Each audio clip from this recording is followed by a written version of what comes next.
అత్యాచారానికి గురై గర్భం దాల్చిన మైనర్ బాలిక అబార్షన్కు సుప్రీంకోర్టు అనుమతించింది. దీనిని అసాధారణ కేసుగా పరిగణించి సర్వోన్నత న్యాయస్థానం విస్తృత అధికారాలను ఉపయోగించుకుని గర్భవిచ్ఛిత్తికి అనుమతి మంజూరు చేసింది.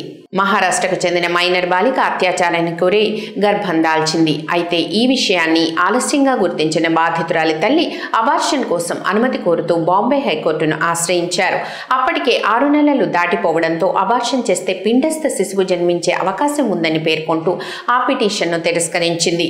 దీంతో బాధిత కుటుంబం సుప్రీంకోర్టుకు తలుపు తట్టింది. ఈ పిటిషన్పై విచారణ చేపట్టిన సిజేఐ ధర్మాసనం ముంబైలోని సియాన్ ఆసుపత్రి మెడికల్ బోర్డును నివేదిక కోరింది. కోర్టు ఆదేశాలతో నివేదిక సమర్పించిన మెడికల్ బోర్డు అబార్షన్కు సానుకూలంగా స్పందించింది.